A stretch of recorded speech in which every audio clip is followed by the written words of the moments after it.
Well, ladies and gentlemen, welcome back to the channel. I realize I'm going to sound like Lindsey Graham tonight, so forgive me. I'm going to be a little bit of a warmonger. Look, no more new wars, but there was a little caveat, right? There was one war I was always going to support, and it's this one, a war against the cartels. Well, it's the precursor to do something more important in our hemisphere, to take control and prevent national security threats from increasing. But tonight we have a major story. It's not a joke. President Trump and Secretary of Defense Pete Hegseth have launched a very important operation. So for the last few months, since September, the U.S. military has been building up forces and resources in the Caribbean as well as the Atlantic, specifically around Venezuela. It has been this consistent theme. Resources have been pouring in, naval assets. The USS Gerald R. Ford is now right there. Venezuela has been training up their troops, right? Their ranks to prevent the coming U.S. invasion.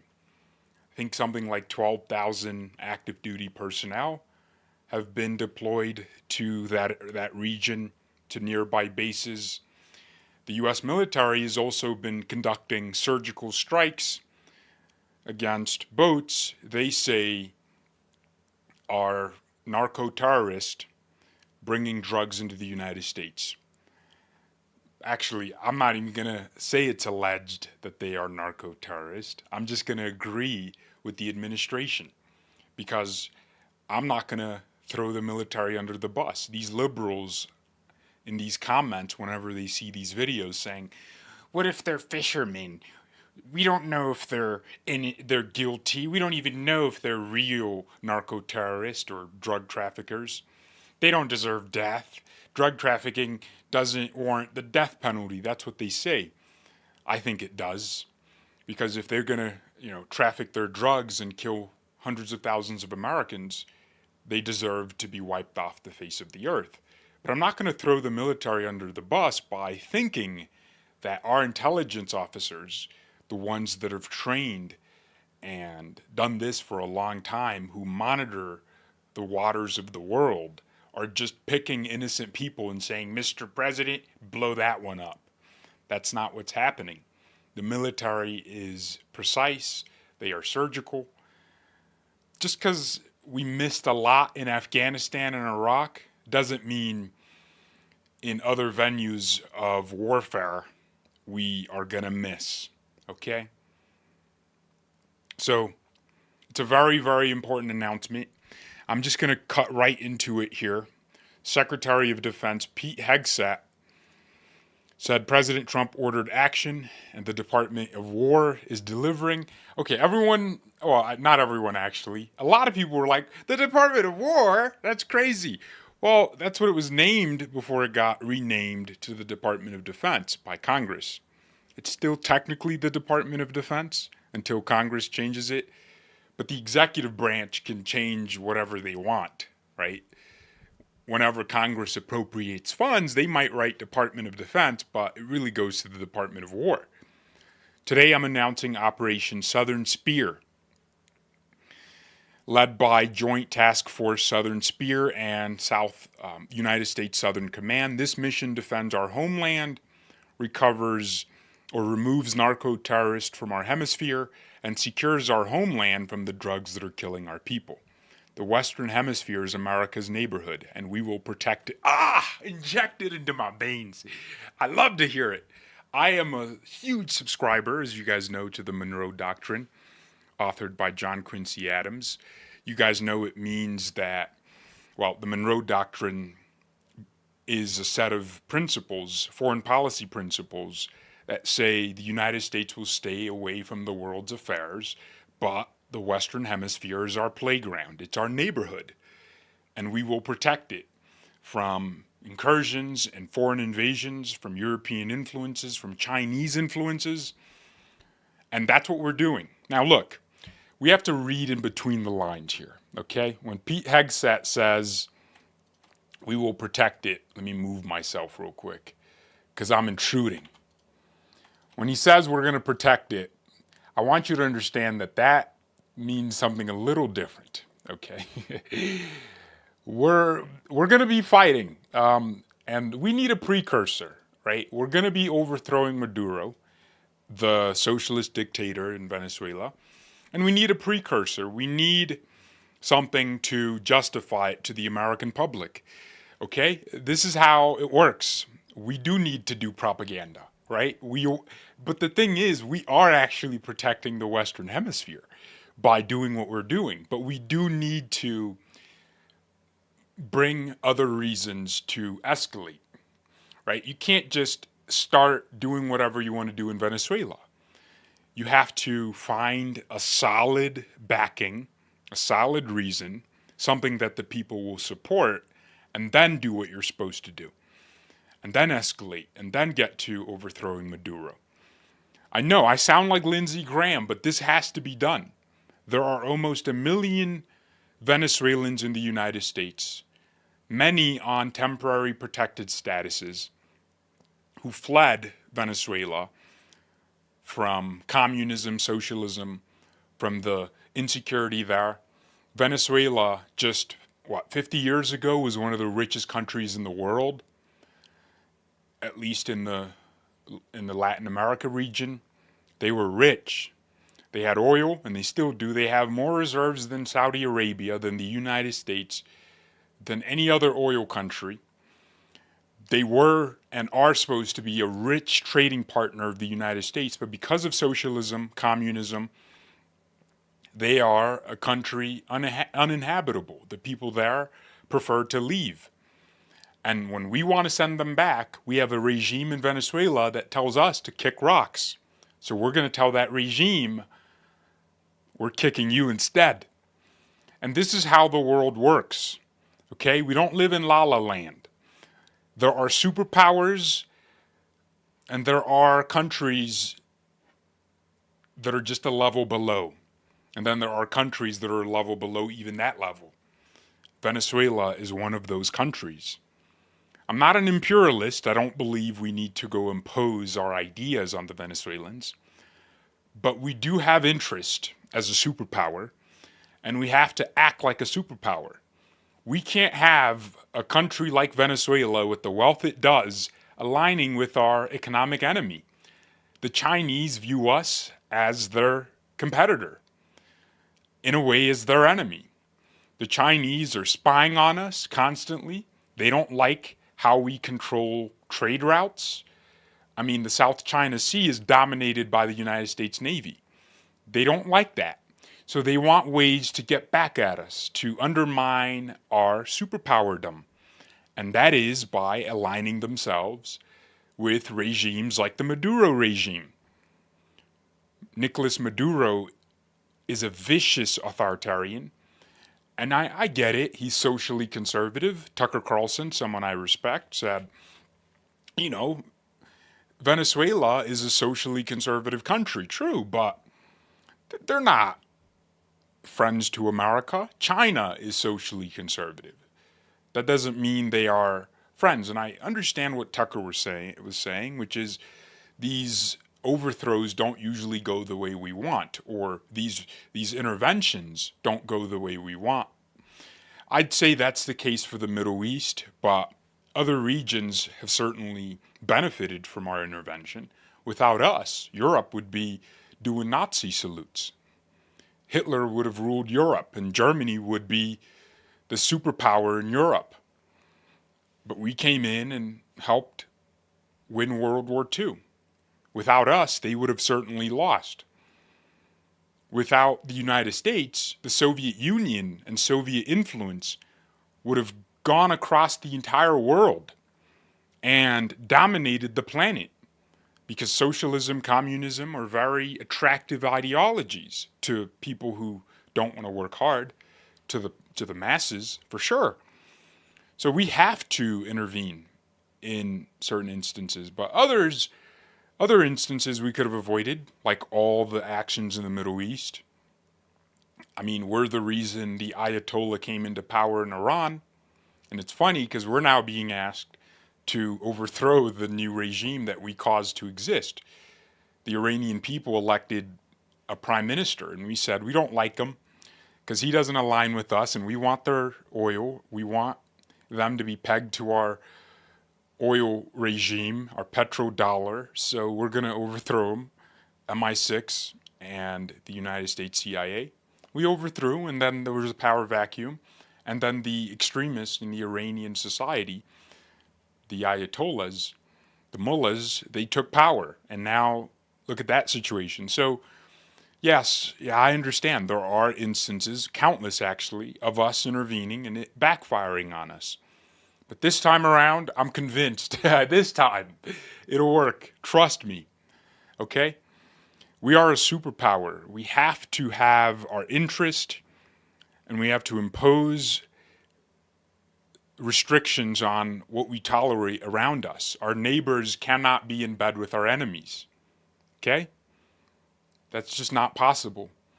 We can't let China impregnate Venezuela when we should be impregnating Venezuela. That's kind of how I view this. So, are we supporting Gonzalez in Venezuela? So, here's the thing, and I can give you guys a slight rundown of the last election in Venezuela. And then I'll talk a little bit more about the fact that, yeah, this is not just about Maduro and that regime. It is truthfully about, wrecking these cartels.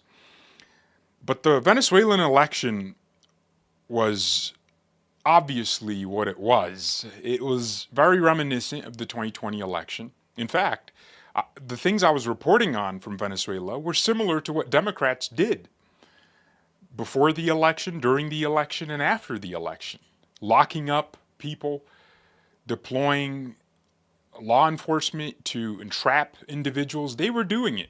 But that election happened, and for the first time in a very long time, what Venezuelans and the opposition did, knowing what Maduro was going to do, which is declare himself the winner, they like booby-trapped the election. What I mean by that is they made sure they recorded local poll tabs, our version of poll tabs. They recorded the results before sending them to the central election body. So all of these different precincts or areas, cities, towns, voting stations had results, and the opposition had people in all of them, and they took and recorded the results that they saw. They did this nationwide in virtually all, I think up to 90% of the relevant voting areas. They got all the tallies before the voting bodies got them from the localities and then centralized the results. And so as they did that, they already had their version of the results. And it was like Maduro losing by like 20 plus points. It wasn't close. And after that, they released this information to the world, and Venezuelans were jubilant. They knew that they had finally voted out socialism. But as we all know, that's not how it works. That's not how it works. You don't vote out socialism. You might vote it in one time, but you don't vote it out, because socialism doesn't require your complicity. It forces itself on you constantly, every election. So people went out and protested Maduro. I mean, there was literally marches to his presidential residence. People were tired. There were many instances where the Venezuelan military sided with the people. Maduro would deploy the military to certain areas to quash protest. And the military would be like, we're not going to do anything against these people. We're going to let them protest. And they would do, there was so many clips. I was constantly posting these things. So these were incredible moments in Venezuela. No one expected this. But Maduro kind of figured he still had control of the military. They were loyal to him, so they wouldn't do anything. The entire government is a one-party rule, so The Congress of Venezuela was all on his side. So the government was under his thumb. So he just said, all right, I'll let the people protest, but I'm going to make their lives heck. He deployed literal drug groups. This is why the Trump administration is using the line that Maduro is aligned with narco-terrorists, because he is. Gangs, like prison gangs, were released onto protesters, and those gangs started acting like the military, like enforcing Maduro's regime. Like, I'm talking about gangs that are associated with the Communist Party or the Socialist Party. So they went out and they completely disrupted the lives of the people. And they disrupted protest. And then after, they started issuing arrest warrants. And, Maria Machado, the opposition leader, Edmundo Gonzalez was on the ballot, but it was actually Maria, who, everyone kind of views as the opposition leader. She was barred from running because of Maduro. He literally barred his most popular opposition leader from running just so he could, claim victory due to an unpopular candidate. But the opposition consolidated and they got everybody behind Edmundo Gonzalez, a very centrist figure. Everyone knew he would just kind of be the front man, but Maria would be the leader. And if you guys don't know, Maria Machado, look, I'm going to kind of explain. Hold on. So Maria Corina Machado, this is her. She's this lady. I'll explain why the CIA and why the American deep state is interested in ousting them. And why it's not necessarily a bad thing. All the interests align here. The Venezuelan people want Maduro out, and the United States wants Maduro out. When the United States does it and puts in an opposition leader that the people of Venezuela recognize and is legitimate within the people, they're gonna celebrate, and they're gonna credit their freedom to the Americans. That's how it works. Just like how the Bosnians love America. If you go to Bosnia, this small, obscure country in Europe, they love America because we created their country. Oh no, sorry, not Bosnia, Kosovo. I don't know, there's just too many little problematic countries around that region with Serbia and Macedonia. Right, so the Kosovo people love America. They sing about how America is their friend. But anyways, going back to Machado, so an arrest warrant was issued out against her. She was protesting.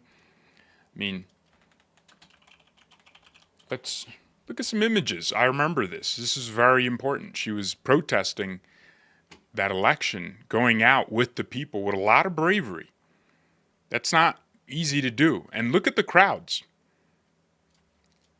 These weren't like a few hundred people showing up. She had national support.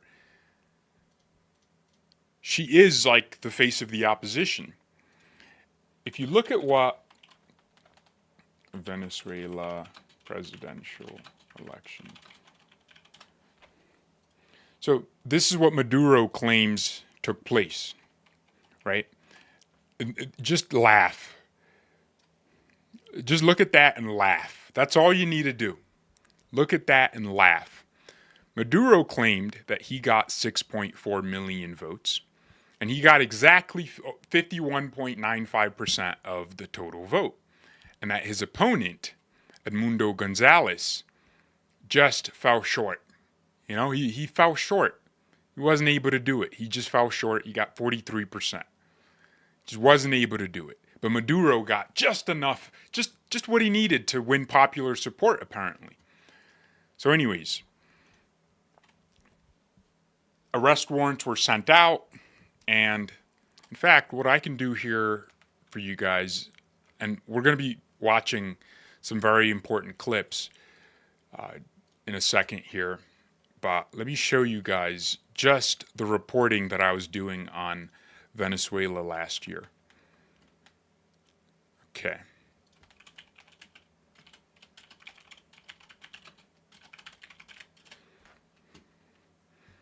Okay, here we go. This is from my X page. Okay. Nope. That is not it, George. There we go. So, election workers at the tabulation center of Venezuela accidentally posted a picture of election results across the country showing Maduro taking an L. Do you guys see this? So the blue in Venezuela, they're the good guys, right? And the red is Maduro. And you could literally see on every screen the blue has completely dominated, trounced the red. So this wasn't a joke. It was not a joke at all. All the neighboring countries did not recognize Maduro. They were all saying he was a dictator overstaying his welcome. And then he issued the arrest warrant against Maria Machado. A few days later, his regime also went after Edmundo Gonzalez for questioning the results of the election. Again, this is what I meant by they were doing it like how the Democrats did. Just go after anyone that questioned the results. So this whole thing escalated, and it just kept going. U.S. congressmen, even the Biden administration were saying it. And it's because both parties in the United States don't want Maduro in for different reasons. They just don't. So they also stopped broadcasting the results of the election live. What does that say, right? If you won by such a staggering margin, then you would broadcast the results and everybody would know about it, right? So more than 400 voting centers throughout the country are refusing to deliver tonight's election results. They literally threatened local election centers. So the whole Venezuelan situation was insane. And of course, Maduro said, I won. And then came the national push from, well, the global push from the rest of the world, recognizing the opposition as the rightful winners of that election. So you had international groups ranging from the United States State Department to European society to just about every Western institution recognizing the opposition as the winners. And then you had the Eastern, the communist, recognizing Maduro. So of course, you would have had China recognize Maduro. You would have had all the countries unaligned with the United States recognizing Maduro. The people were angry. After a few weeks of protesting, realizing there was no help for them, they just retreated back to their normal lives under a communist dictatorship. And that was the unfortunate reality. So the people just went back to work. If they had jobs and went back to struggling, were trying to flee the country altogether to come to the United States. So that's kind of how these dictators are. You know, they know that once they steal power, the people are going to be angry for a short period of time until they have to go back to their normal lives. And that's what Maduro calculated, and he was right. So here comes the Trump administration. Trump comes in, and what is Trump's major promise? We're going to lead the largest mass deportation operation in American history. What has been happening in the 4 years of the Biden administration? Well, you guys remember, gangsters from Venezuela literally flooded the country. Tren de Aragua, a prison gang out of Venezuela. For a prison gang to start showing up in the U.S., it means they must have left Venezuelan prison. There are countless stories of Maduro literally freeing the prisoners, and they fled to the United States. So when Trump says they're emptying their prisons, that's what he meant. So Maduro was literally allowing or releasing these prisoners and essentially giving them a ticket to the United States because the Biden administration would welcome anyone in. So these prisoners would show up in American cities and they would start doing crimes. Tren de Aragua went from an obscure cartel in South America to a global organization stealing millions of dollars from American families, stealing Amazon packages, taking over apartment buildings, extorting renters, extorting people, overwhelming police departments. Those guys caused a lot of damage in Aurora, Colorado. And that's the truth. So, after 4 years of almost 1 million Venezuelans coming into the country and very dangerous gang members coming into the country, bringing criminal organizations and criminal enterprises with them, bringing new gangs into the streets of Chicago, New York, Denver, Trump coming into office realized something had to be done about Venezuela, because Venezuela wasn't just about a dictatorship, that was aligned with America's enemies. It was now a country that was causing headache for the United States, a strategic disaster, a country fueling new crime into the country. And what happens with crime? It destroys businesses. It destroys neighborhoods. Jim Hoft of the Gateway Pundit, he and I were speaking on the phone, and he told me, he, as a journalist and also, the lead writer for one of the most popular news sites in the country, he was telling me that people were sending him articles, friends of his, stories about themselves, like real life situations of houses getting broken into in the suburbs of Chicago. So Tren de Aragua gang members would literally just break into people's houses all across Chicago suburbs. Some areas worse than others. But it was like a thing, an organized criminal entity. And that was in the United States. So Trump understood something had to be done about Venezuela. This is not new. Trump put this maximum pressure on Venezuela in his first term, but he didn't take it far enough. He didn't actually think it was like that important, because the issue was not that big. It was more of a foreign policy thing as opposed to a national security interior problem. But now it is. Venezuela and its socialist dictator is now very much a problem for the United States in every single way. National security, foreign policy, world legitimacy. Like, our superpowerdom is undermined when someone in our neighborhood is in bed with our enemy, ladies and gentlemen. And so this is a perfect opportunity. The Trump administration obviously looked at the last election, and with a lot of pro-freedom voices for Venezuela, such as Marco Rubio and a lot of some of the congresswomen and men from Florida who have a lot of Venezuelan voters who are legal citizens. Venezuelans, Cubans, in Florida vote conservative. So that should be stated. And a lot of them had been pushing their Republican congressmen and women to do something about their country, because a lot of them would love to go back home. And so what did the Trump administration do? They said, all right, cool. We're going to use the pretext of what they have been doing, the dangerous organizations that have been brewing out of there into the United States. We're going to use it to get you the overthrow of that regime. And this is how the world works. This is how things operate.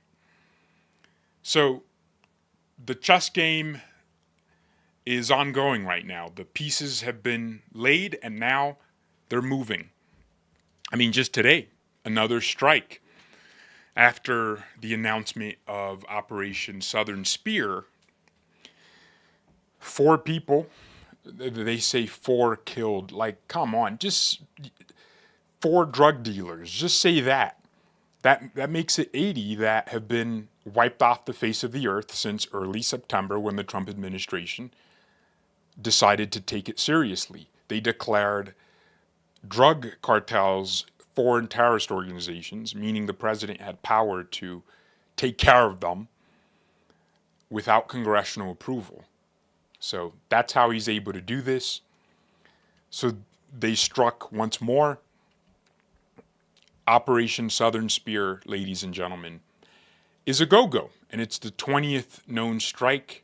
So that happened. So when Pete Hegseth announced this, knowing everything I know about Venezuela, I was happy. I'm very happy about this. Yeah, I know we voted for no new wars. There are certain wars that need to be fought nonetheless. And whatever is going on in Venezuela matters a lot to the United States.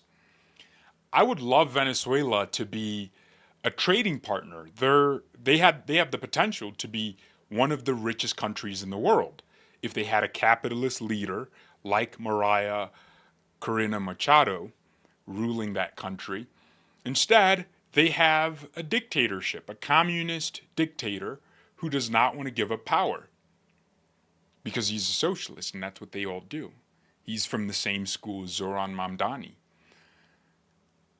So, yeah, I support it. Use this pretext, which is real. It's not like they're making this up, like the weapons of mass destruction lie. They have weapons of mass, we got to go in. Chemical weapons, we got to go in. Like, this is not a lie. Venezuela is a breeding ground for criminal activity, and that criminal activity has been making its way into the United States because of the regime in power. So use that good pretext to achieve, like, kill two stones with one bird. I'm going to be receiving a lot of comments correcting me. George, I'm saying it how I'm saying it, okay? Kill two stones with one bird. Just do it. Use that good pretext to achieve the goal of protecting the country, the American people, from narco-terrorists, while also doing what must be done to restore integrity in the Western Hemisphere. And you know why this would be supported by everybody? Because all of Venezuela's neighbors are moving in America's direction. Argentina's president, Javier Milei, has shifted Argentina from aligning with BRICS and China to a country that's working hand in hand with the United States to revive their economy. And people look at the $20 billion bailout, which it was a currency swap. It's not necessarily us sending Argentina money. We buy their currency and they're going to trade it back. And we'll probably make some money out of that. It's a gamble and it's going to work because everybody knew it was going to work. Milei and his policies are working. There was a company that nationalized in Argentina and it started losing money. It got nationalized by the government, the previous Peronist socialist government, in 2021. And that company started losing money massively, and it was on the cusp of bankruptcy. And you know what Milei did? Instead of just letting the company default and cease to exist, a historic company, he said, all right, cool. The government can't run it. Let's privatize it. So the company went back to the private sector.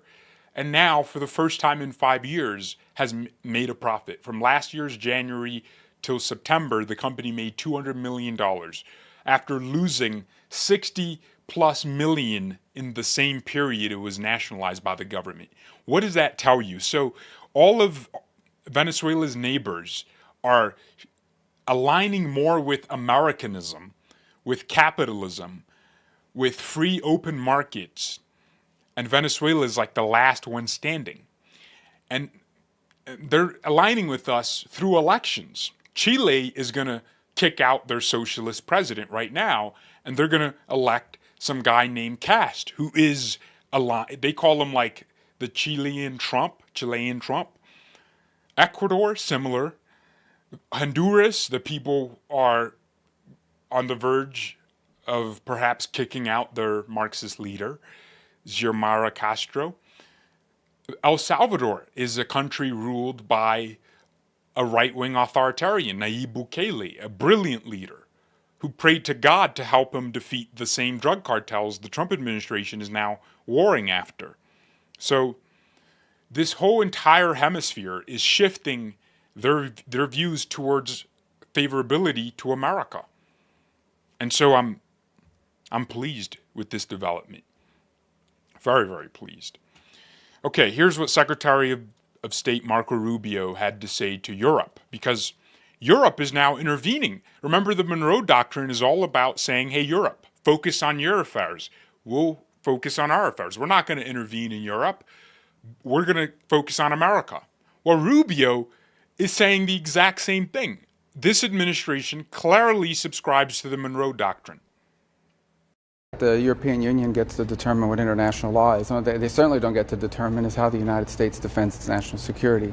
The United States is under attack from organized criminal narco-terrorists in our hemisphere, and the president is responding in the defense of our country. I do find it interesting that all these countries want us to send, and supply, for example, nuclear-capable Tomahawk missiles to defend Europe. But when the United States positions aircraft carriers in our hemisphere where we live, somehow that's a problem.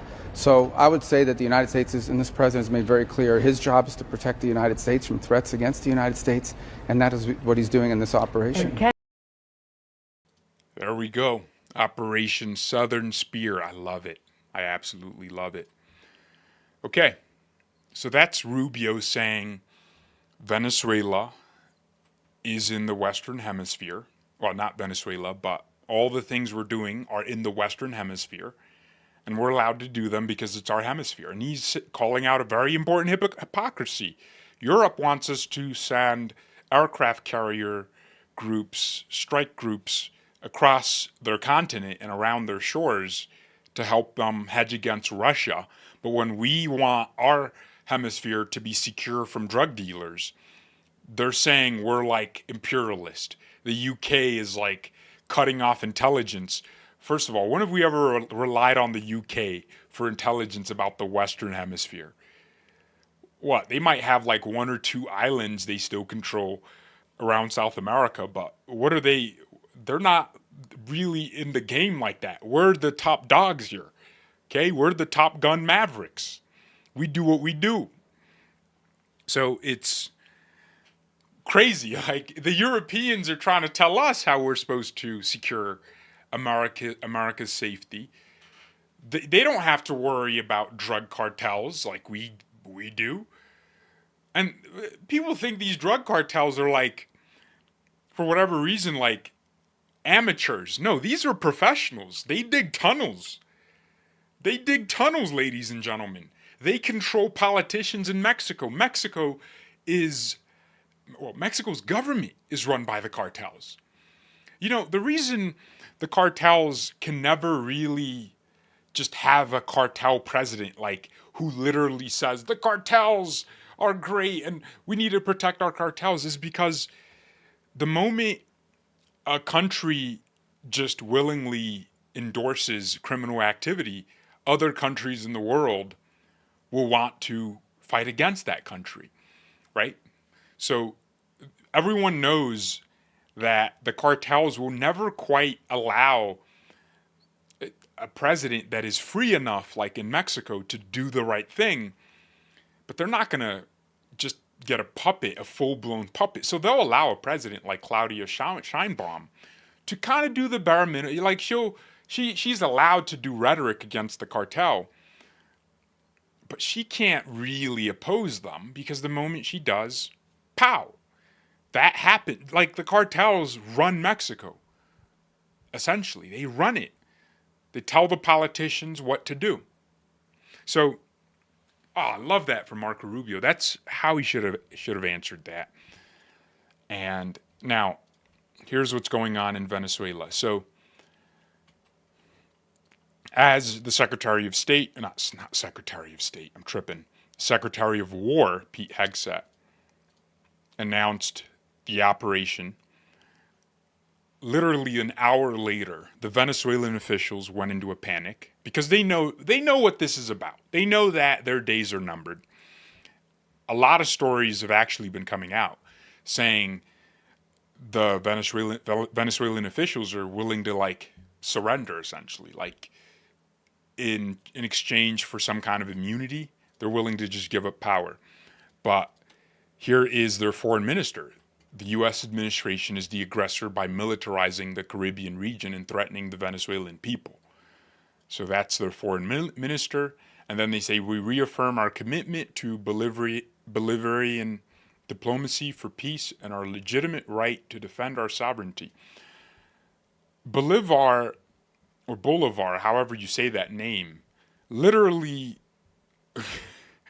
defended Latin America by fighting. Like the guy is known as the liberator of Latin America, but he didn't do it through, hey, let's talk. No, there was some fight.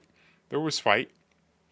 So, and then here, the aggression is not only against Venezuela, it's the focus of imperialism's aggression and interest in controlling the oil resources located on our soil.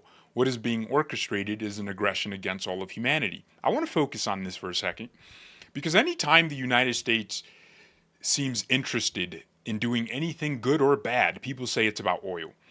Recently, there was a devastating hurricane, Hurricane Melissa, that destroyed parts of Jamaica. And I would read comments from people say, I don't know if you guys consume the same kind of content I do on the other side. Well, it was kind of forced on me. But they'll say, like whenever the United States would send some kind of aid, like when Trump mentioned that the United States is ready to help Jamaica, people would be like, no, stay away. We don't want your money. What's the real price? It's like this weird skepticism. Like whenever the United States wants to help, they say, we're really after resources. Similar to Nigeria. A lot of Nigerians, I guess the Nigerians that are supportive of the current Nigerian administration, would have said something like, oh, Trump is after us for our resources, by calling out the massacre of innocent Christians. Like he's really just wanting Nigeria's massive oil reserves, as if the United States doesn't have our own oil reserves. Texas produces more oil than Nigeria, and Texas is a state. So, yeah, like there's this narrative, like every time we are involved in any region or in anything, it can't just be that we have a national security interest, a legitimate national security interest. It's always that we're after resources. Now, the funny thing with Venezuela is, while yes, we are interested in their oil, that is not the main reason. I think I explained at length why it's important what goes on in Venezuela is favorable to us. We have 1 million Venezuelans in this country who should be deported, but we can't deport them because the regime there doesn't want their people back. And they're telling us to kick rocks. We're going to kick them out of office instead. How about that? We kick rocks? How about we kick you instead? So with Venezuela, they say that we are after their oil. And yes, true, Venezuela has vast oil reserves, but their oil is like a different kind. It's harder to refine, and it's not as pretty and beautiful as the oil found in Texas. So we have prettier oil. That's why Trump calls it liquid gold, because our version of oil is just better. It's blessed. But let's concede that the United States is interested in controlling the oil resources in Venezuela. Okay. Why is that a bad thing? We are the biggest economy in the world. We are the biggest military in the world. We rely on oil.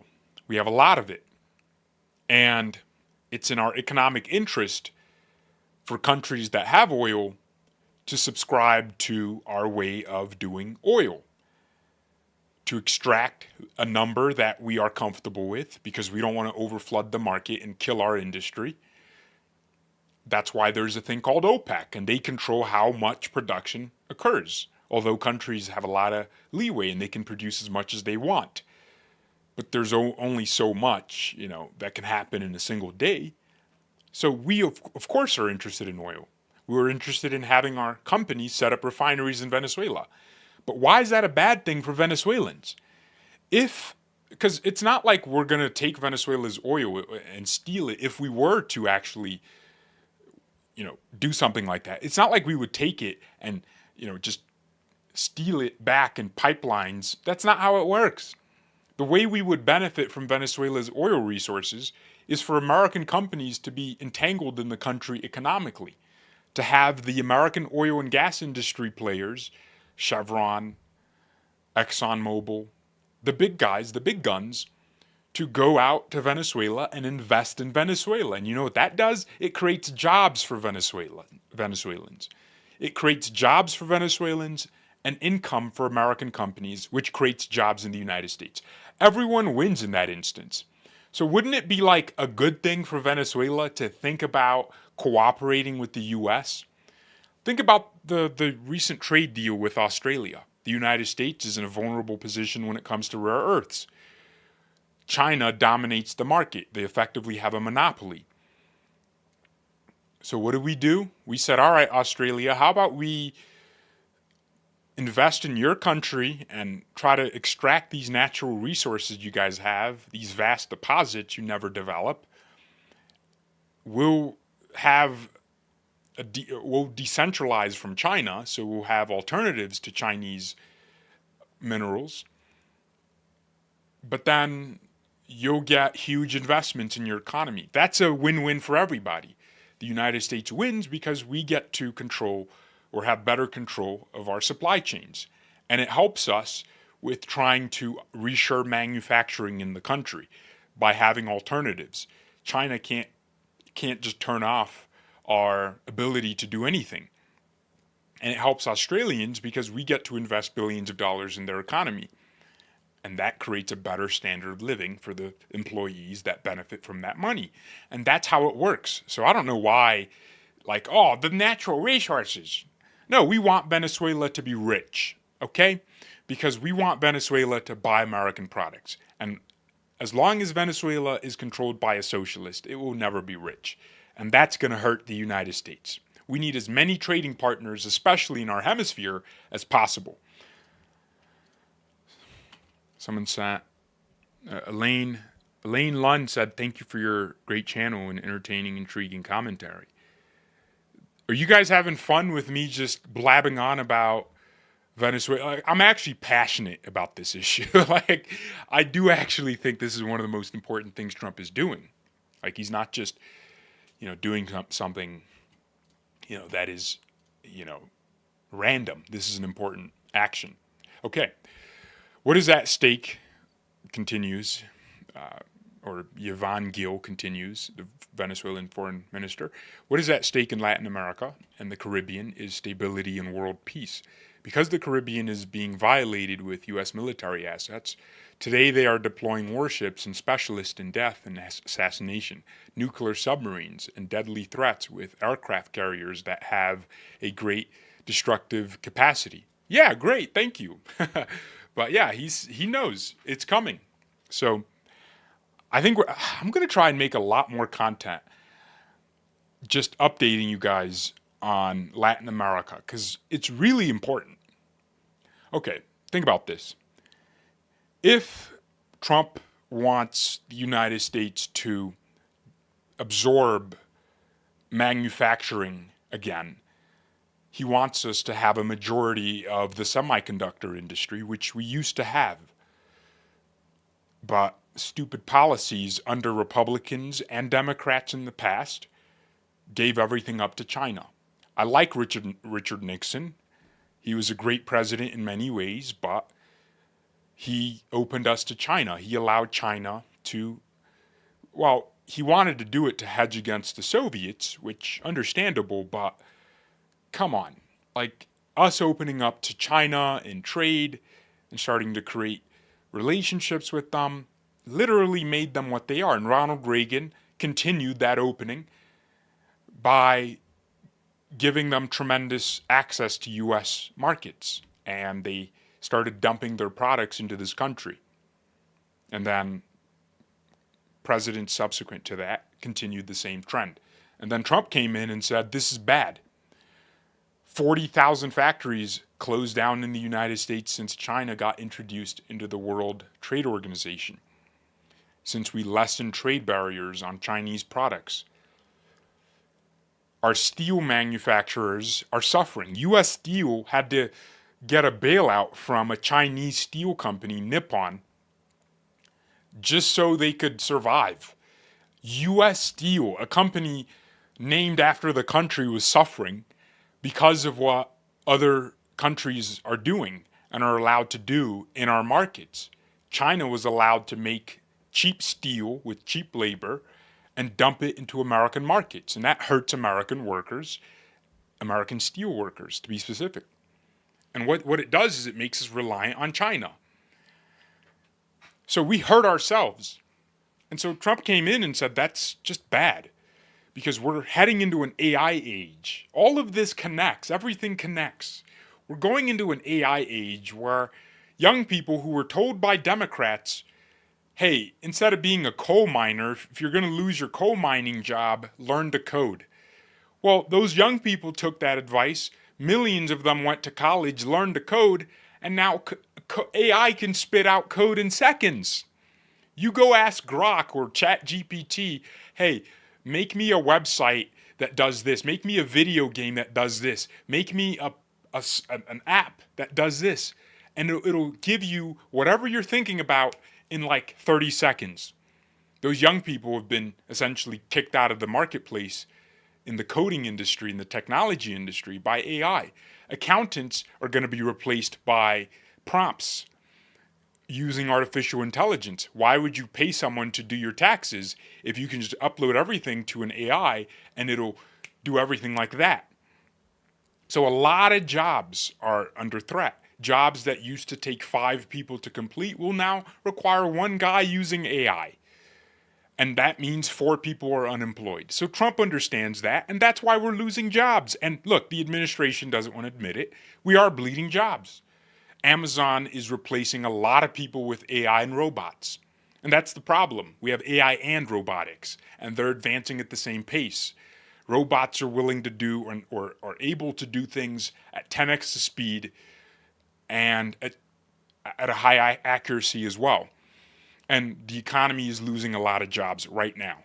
That's why the White House said, we're not going to release the jobs reports. And then they said, okay, we'll release the jobs numbers of how many jobs we lost, but we won't release the unemployment rate because the economy is suffering, which is why Trump is so obsessed with bringing manufacturing back, because it at least tries to bring back as many different jobs as possible in different industries. But that doesn't happen overnight. You need time. That's going to take, 2 years. If a factory starts getting built now, or the ones that got built or started getting built a few months ago, it's going to take till 2027, late 2026 for them to start opening up, depending on how fast they go. Not everyone can build things like that, like Elon Musk. Elon Musk built his data center in Memphis in like 6 months. Not everybody is Elon Musk. A lot of these companies are slower. Construction companies, they're just not wanting to go that fast. So Trump is trying to bring manufacturing back so the economy isn't bleeding as much. The labor market is suffering right now. That's why the Fed was forced to reduce rates despite inflation not being at their 2% target. It was at 3%. So they said we have to reduce rates because we need to stimulate the economy. So all of this is happening at the same time. All of this is related. And so if, yes, it's true that AI is this threat to the U.S. economy in a good way, because it will create a lot of jobs, but we're in a transition period right now.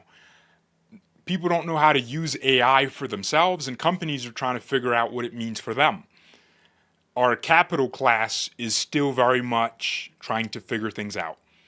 People are getting laid off, and they're trying to figure out what's next for me. We're in a transition phase, and usually we'd be in a Great Depression.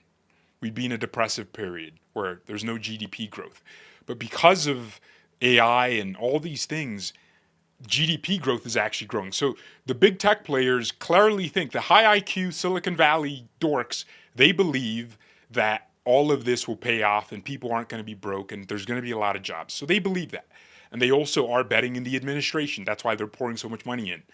That's why all the oil states, the Gulf states, the Habibis in the Middle East, they're pouring trillions of dollars into the U.S. economy in the next 4 years.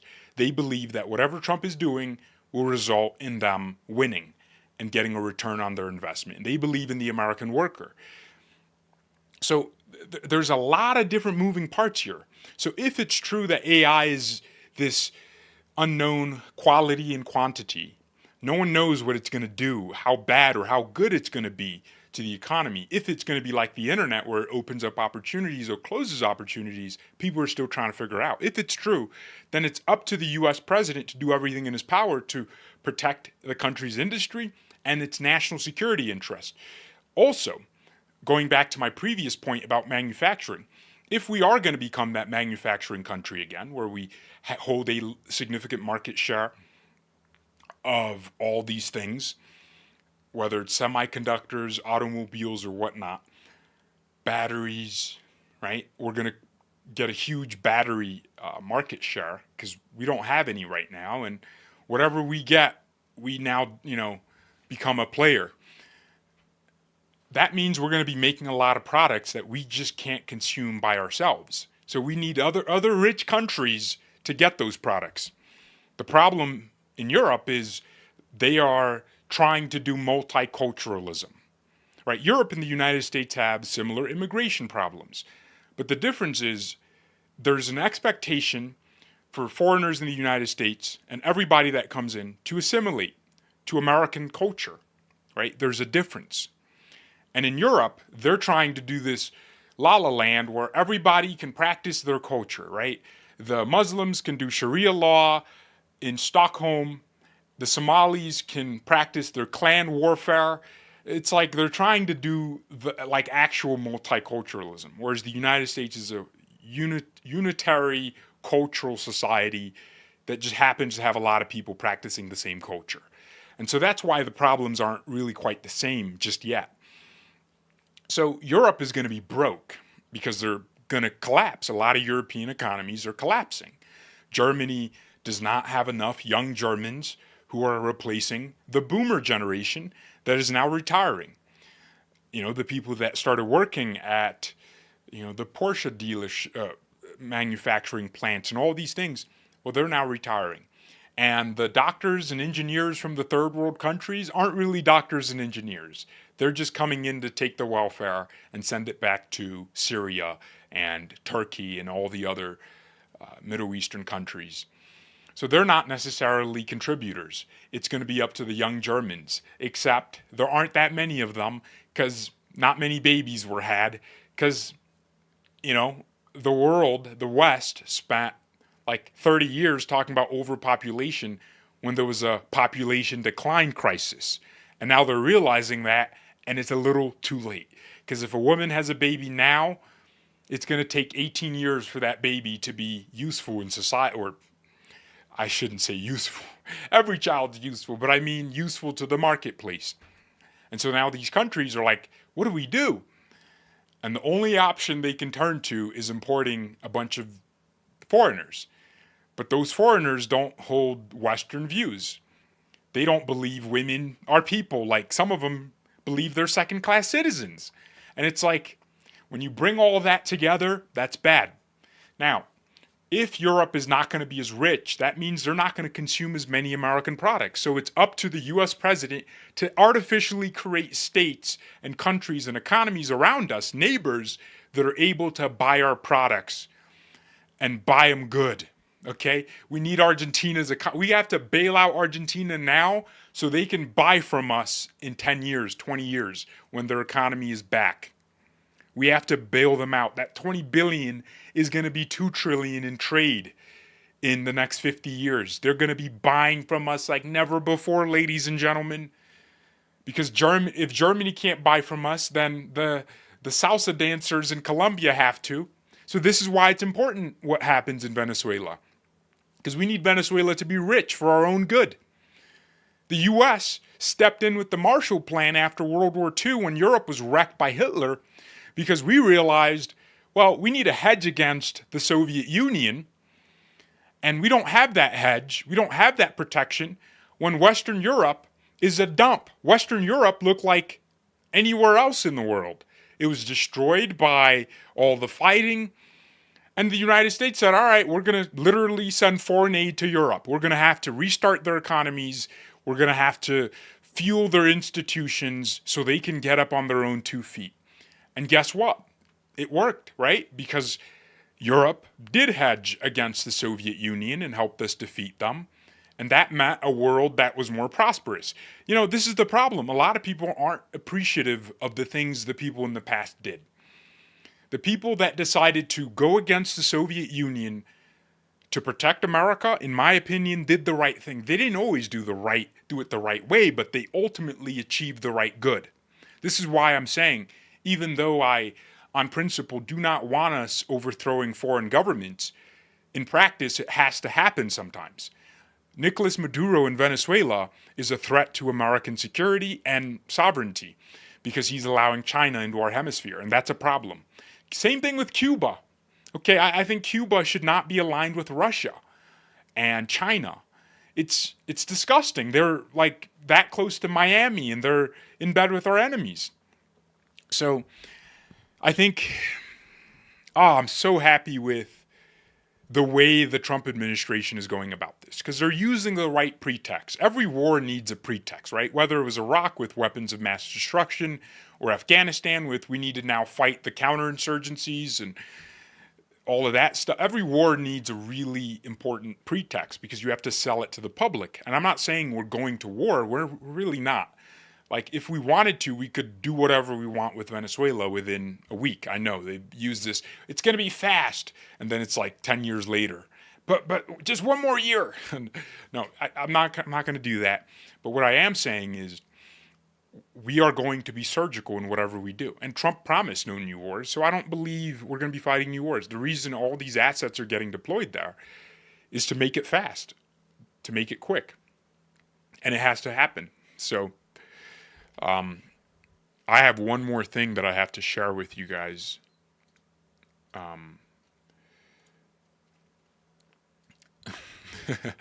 The Venezuelan foreign minister. You and you make a great team, says Jay. So glad you're back on YouTube. Feels good. Feels good to be back on YouTube, you know? Being kicked off for talking about election integrity is not fun. But at first I thought, it was a badge of honor to be kicked out, because everyone was like, it means you were over the, what do they say, like over the target or something. I didn't like that term. I thought it was that though. I thought I was like so over the target. They had no choice but to censor me, but it's like, actually what it means is they just cut off your tongue and you're not allowed to participate in any narrative wars. We're in a narrative battle constantly. Every day there's like a narrative battle, where the other side is trying to twist something to win the argument. And the other side or our side is trying to defend the truth. But anyways, the Venezuelan foreign minister said, we tell the empire not to dare. They're calling us the empire. That's flattering. Isn't that kind of flattering? We're the empire. Like, we're Star Wars. We're like, they're like saying the empire better not dare. Like, hey, that's respect. That's not a name we would have been called under the Biden administration. They would have called us like, the declining state or like something derogatory. But now they're putting respect on our name. They can't even utter the United States name. They're so scared. They're having to resort to calling us the empire. Like, we're Voldemort. If you really say our name, we're gonna appear. So they said, we tell the empire not to dare. We are prepared and we are supported by legality. Yeah, what are you going to do? Call lawyers when U.S. Marines land, sovereignty, and morality? Venezuela is prepared to defend its sovereignty. So that's what that was about. Reram Navaram, I like this page because they really, they've been good about updating with the strikes going on here. But here's kind of what I needed to read from Newsweek, because I think it's an interesting article. So, I love reading mainstream media, fake news, when they have to report on factual events. When they have to give an opinion, they suck. But generally speaking, like, if there's something going on where they have to put out live updates, they're pretty fast. They still have that apparatus to get information out very quickly. So, Secretary of Defense Pete Hegseth said in a social media post Thursday that the U.S. military's expanding anti-drug campaign in the Caribbean will now be known as Operation Southern Spear. The new designation underscores the growing scale and long-term nature of the mission, which began this summer as part of the Trump administration's effort to target narco-terrorism in the region. U.S. forces have carried out at least 20 strikes on vessels in South American waters, killing at least 76 people. Come on, just say criminals.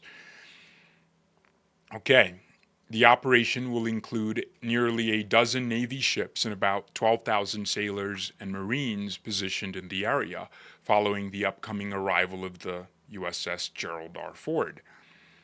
The arrival of the USS Ford in Caribbean waters has started what defense experts call a strategic shot clock, forcing the Trump administration to decide whether to act militarily against Venezuela or retreat, each with profound geopolitical consequences. Here, that's a very important section right there. Profound geopolitical consequences. So if the Trump administration says, we're not going to do what we need to do against Venezuela, we're not going to go all the way, Russia and China will fill that void. Venezuela will start buying up arms from Russia and Venezuela. Maduro, right now, they're vulnerable. Maduro is weaker than he's ever been. He has his people don't trust him. The country doesn't trust him. His military people don't believe they're going to win. They're going to throw him under the bus the first chance they get. So it's a very important decision to make. So this operation kicking off it's going to be interesting. So the aircraft carrier group was ordered into the region on October 24th by Hegseth, who relocated it from the Mediterranean. According to the Pentagon, its mission is to detect, monitor, and disrupt illicit actors operating drug trafficking routes that span from the Pacific to the Caribbean.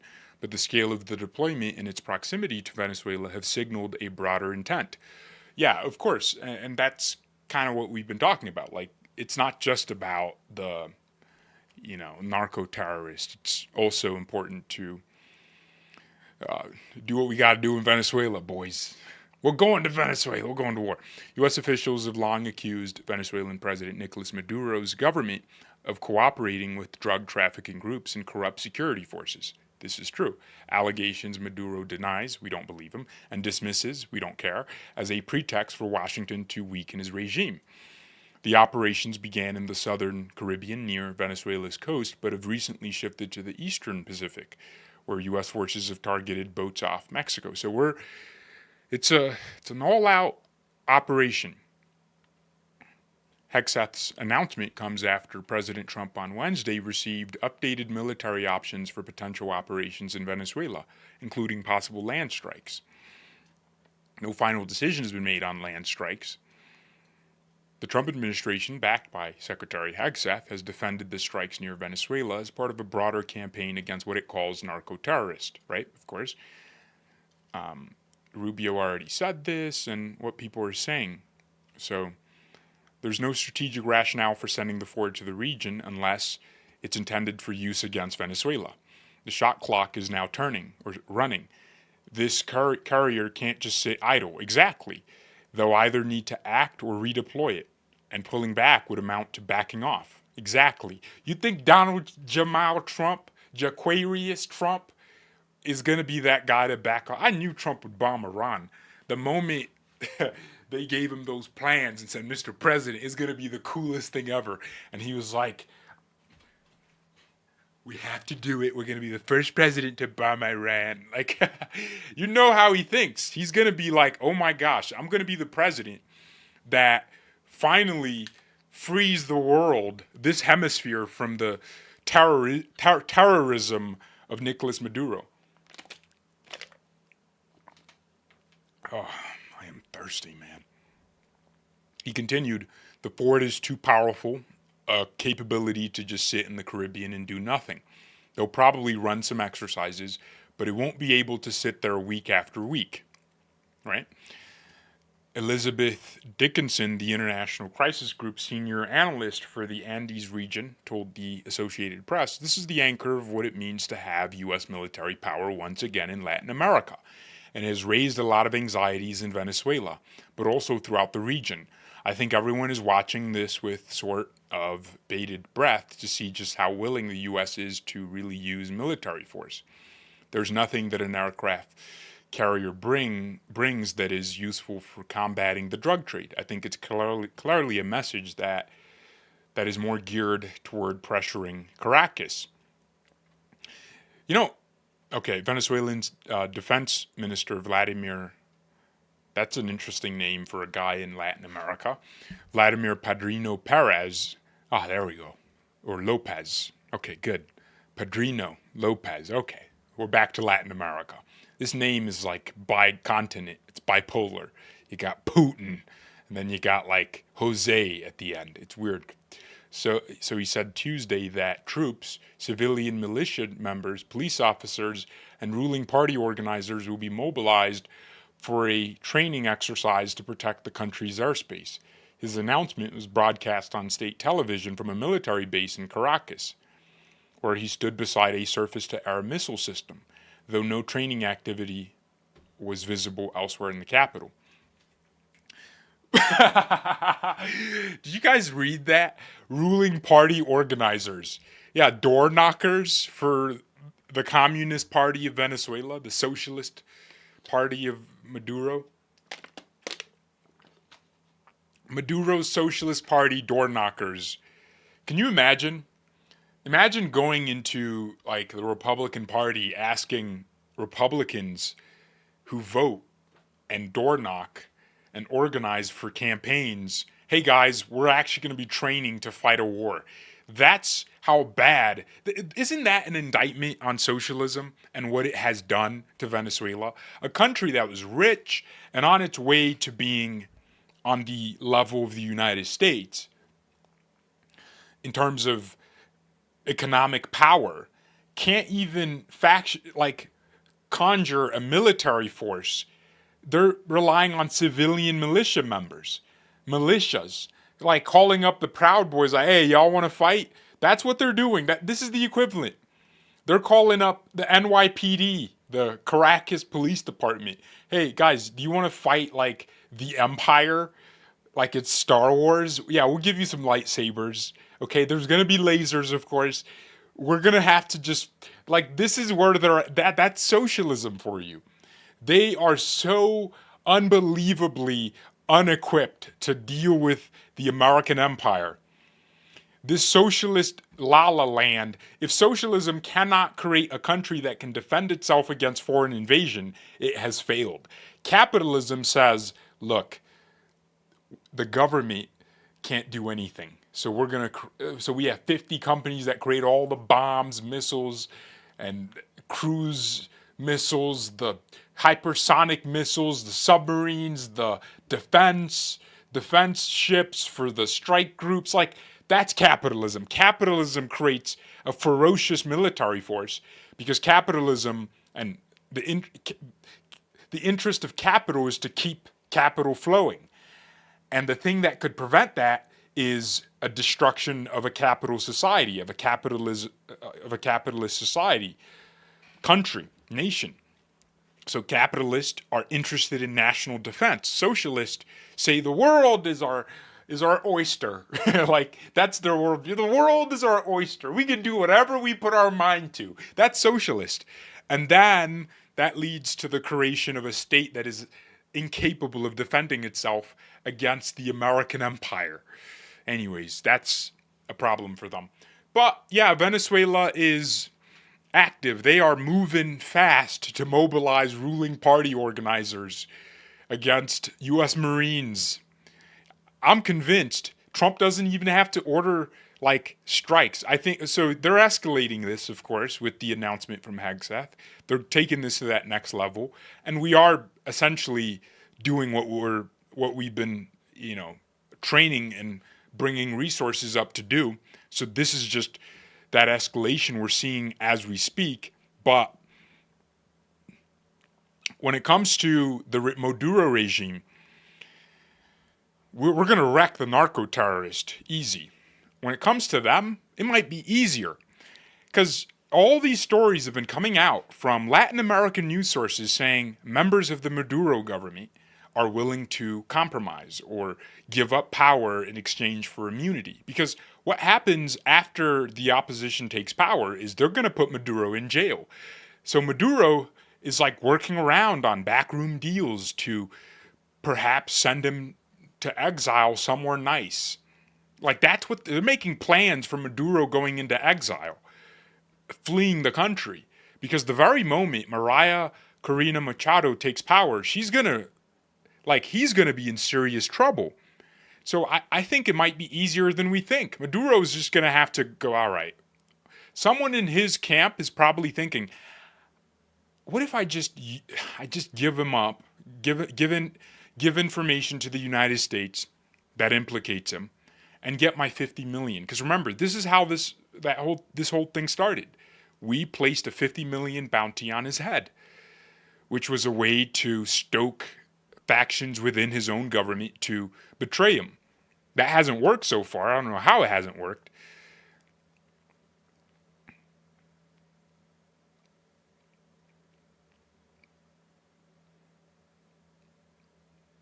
He didn't have Machado killed. I think she's somewhere not in Venezuela. I'll put it that way. So Machado fled the country, if you guys didn't know. I actually don't know where she is now. Yeah, let me see here. Because she lives in hiding within Venezuela. She has stated that she will not... Hey, that's a brave woman right there. She got more balls than every man in the Democrat Party. And she's not Bruce Jenner. Look at that. That's impressive, actually. She's still in her country. She's kind of daring him to arrest her. Well, the moment he does, he just gives Trump an even bigger reason. So, an even bigger reason.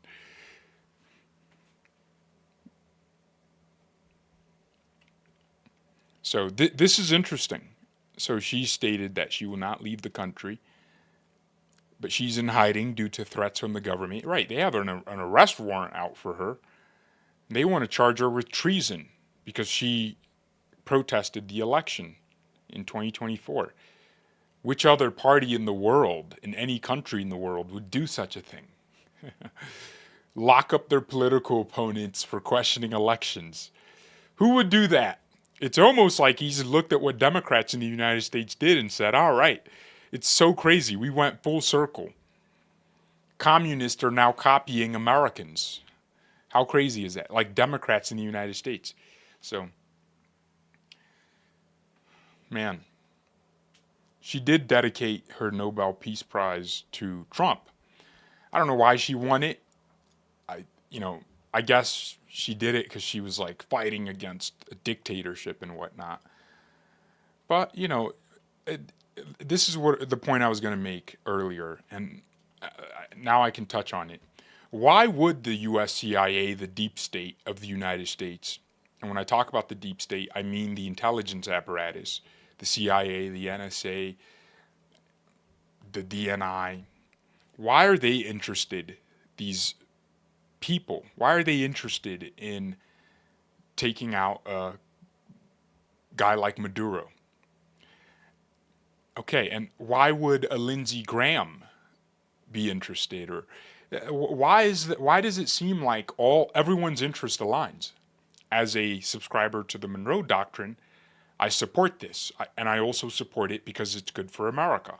And so the American people support it. We get to stop drug trafficking, and we get to have a favorable regime in a very important country in our hemisphere. Very important. The Venezuelan people want something done, right? You'll read comments from liberals supporting the regime because they'll support anything that Trump goes against. And Venezuelans are like, I'm from Venezuela. Shut the F up because you don't know what you're talking about. Trump is right. We want Trump to help us. And then they'll like insult Americans who are attacking Trump for his stance on Maduro. They'll like rip him apart. So it seems like the Venezuelan people, the popular people in Venezuela, the majority want something done. The American people need something done.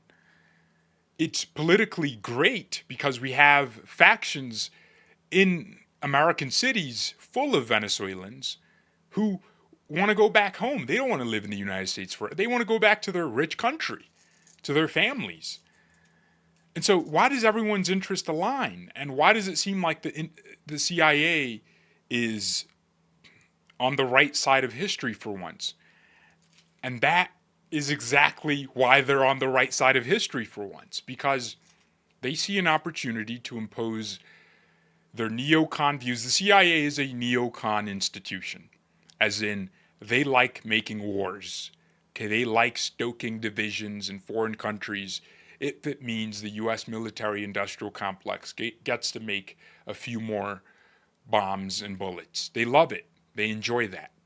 They want the defense industry to win because a lot of the CIA people will probably end up at defense contractors after their careers are over.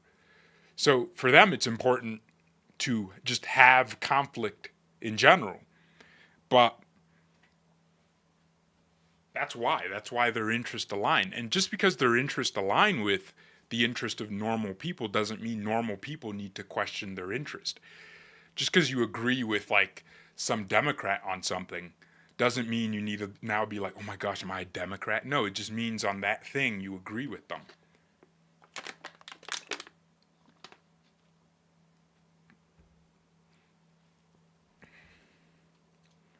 Okay.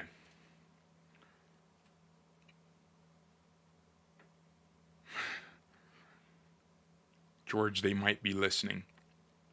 I don't think the CIA is listening to my live stream. Okay, I'm not that. I'm not that guy. You know, they're probably paying attention to, you know, what Maduro officials are saying inside Venezuela. They have a lot more important things to do. So I don't necessarily see anything like that. They're watching me. Venezuela has 30 million people. You know, if they used their oil resources, they would be far beyond what Saudi Arabia is.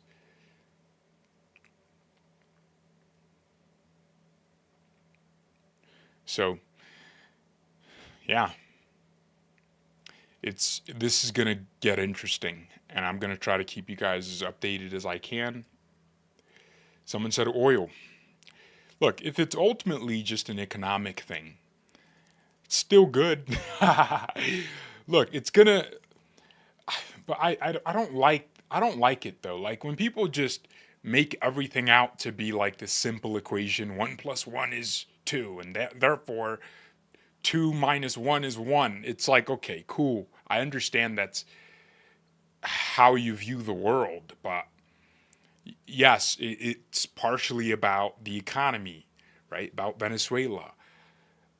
It's partially about what they have, but it's also about many other things.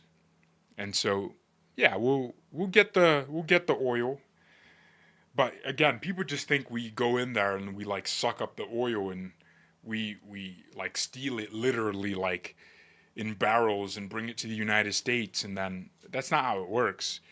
You know, we create economies, we create businesses, we create companies, we create jobs for the locals, actually. Like, that's how it works. That's why, you know, the Gulf states are so rich, you know, because they did it the right way. They said, you know what? The United States is, they want to be entangled in our region. How about we let them? Qatar was like, all right, we'll let the U.S. build the largest military base that is not in the United States in the world. So they host the largest, you know, military base outside of America. And it's like they do that because they know if we're already entangled, so they might as well just be on our side. So it should be the same for Venezuela. And our entanglement with their oil and everything hasn't stopped them from being as successful as they have been. If you think about it, they've gotten more successful and more respect. Like if somebody messes with, like after Israel blew up like the meeting, literally blew up talks in Qatar recently. I don't know, was that, it wasn't October, it was like August, right? Late August? Or, yeah, somewhere, like September maybe? So the Trump administration signed like a NATO-esque deal with the Qataris that, well, first of all, they said, no, Israel shouldn't have done that. Like, that's what they said. And then they went and signed like a NATO, like Article 5, is that what, or is it Article 3? Like the kinds of protections that a Germany would get from the United States. Like, because they are such a economic importance. They are of economic importance to the United States. Like Trump went to the Middle East first because he knew he could get all the Gulf states to commit their sovereign wealth funds, their very filthy rich sovereign wealth funds, to American industry. And that is why now we're going to be getting trillions of dollars in investments. Like, it's not a joke. Like, those Emiratis and Qataris and Saudis, they have tremendous money. Like, we're talking so much money, because a lot of, like, Qatar is a city state, right? It's not like a giant country. I mean, Doha is a city, and they might have some other cities, but it's really a city state. It's like a Singapore, just rich. Everybody's rich. Quality of life is very high if you're a Qatari, not so much if you're a foreigner. And so they have all this money, and they don't know where to put it because their economy isn't that massive. They can't create domestic industry. So they make money by investing in foreign companies and buying up foreign assets and, you know, creating jobs elsewhere, because they don't need jobs, right? The only country that might be different is Saudi Arabia. They have a population of what, like 50 plus million people. So, you know, they actually would have a domestic base. And that's why our relationship with them is a little bit different. But a Qatar, a UAE, like, come on, those are, you know, the UAE has 2 cities. The United States has like 1 billion. The UAE has Abu Dhabi and the UAE and Dubai. And those are their 2 biggest cities. They have others, but those are the 2 biggest emirates. You know, and they are the richest out in that region. So for us, it's like, if we can get their money, their bank accounts, looking at American companies and industry, that's a tremendous amount of jobs and wealth. So yeah, they have oil too. And all we did is use our expertise to create industry for them, and we profited massively. We profit massively from that region. That's why when people are like, why does Trump hang out with like Qatari leaders? It's because they create a lot of jobs with the kind of money they're able to invest in economies. So anyways, no Qatar college funding. Well, I'm always interested to kind of understand why that's a thing, or that became a thing. But I guess what they've done is they pay our institutions to go set up colleges in their countries. I don't know if they're like funding Harvard, like, for no reason. I think they're paying Harvard to bring expertise to their country, which is ultimately what trade is about. They're literally buying our intellectual property, or our intelligence, our brain power. We're exporting geniuses. But yeah, ladies and gentlemen, this is fun. This is a fun one because it's so important to me. I am really interested in South America. Like, Ecuador is now, no, Bolivia is another one. Bolivia just rejected socialism, and they're aligning with the United States. So I would go to Georgia's college. I've been thinking about doing like college courses. Yeah, because after high school, I just decided college was not for me. But I really want to do college courses in like Marxism. I want like a Marxist professor to like think that he can capture my brain. Like, I allow him to enter my mind, then I fight the manipulation. I really actually want to do that. So I've actually been like watching a lot of videos on Marxism, because I want to be able to debate something like Marxism with a deeper understanding of it. It's a very disturbing ideology. I know why it's attractive to people who don't want to work for themselves. I know why socialism is appealing to the poor, right? Poor people want rich people's money so they don't have to work.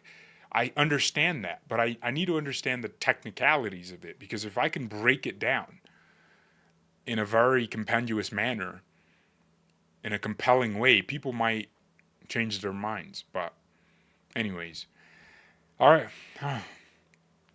Oh, my throat's hurting. I don't know if it's me getting sick or me talking for so long.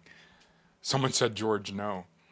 You know, I always wondered, like, and this was like a point of contention in my mind a few years ago.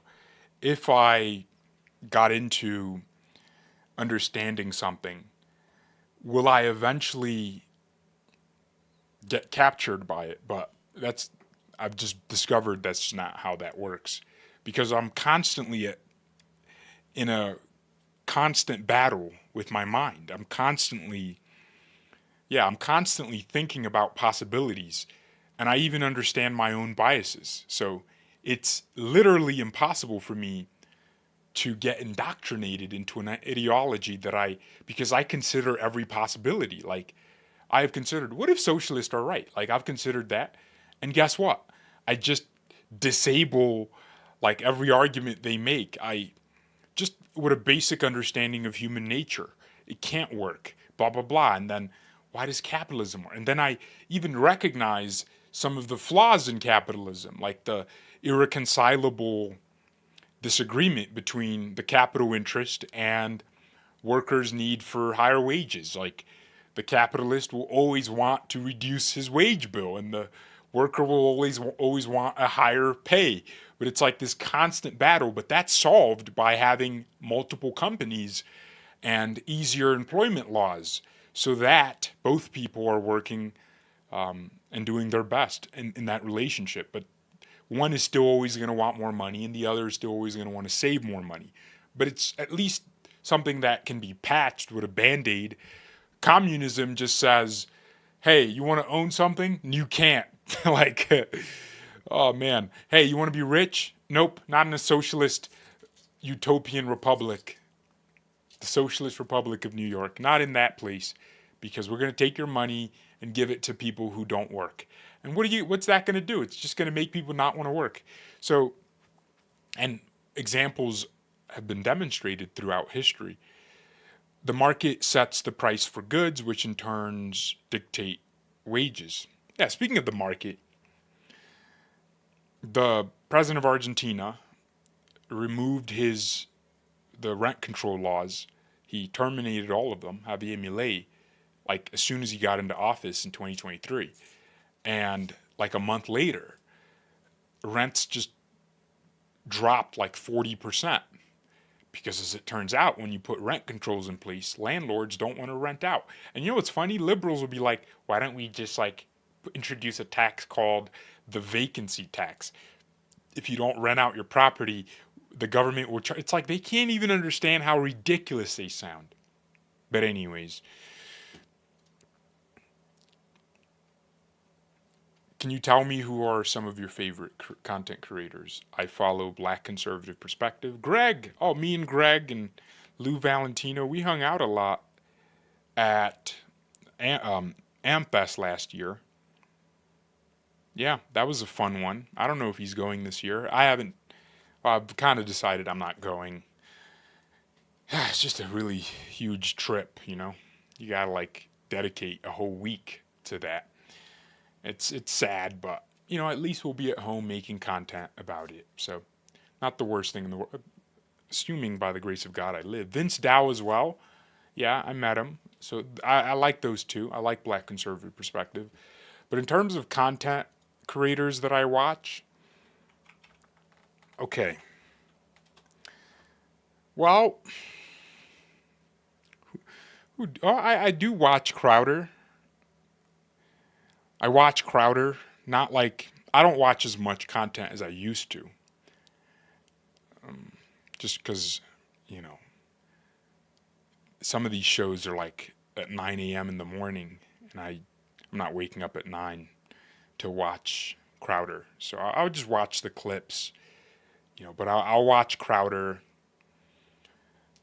When Candace Owens does something about Brigitte Macron, I'll watch, but when she talks about her whole investigative series on Charlie Kirk is just, come on. She's just, you know, at what point is asking questions a little too, like, are we going a little too far?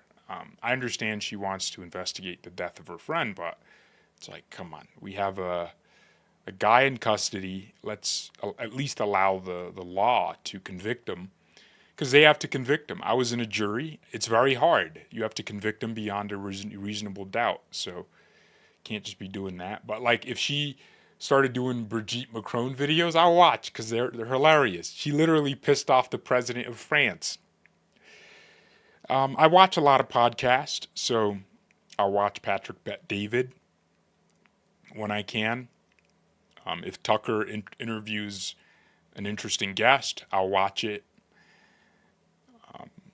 Someone who can, I don't know. I don't have like a specific channel that I go to, but I watch like long form content if I'm sitting down, and I'll listen for hours to something because I like hearing about concepts. Like, okay, before the election, Tucker brought this guy on who, I forgot his name, but he was in the previous Trump administration.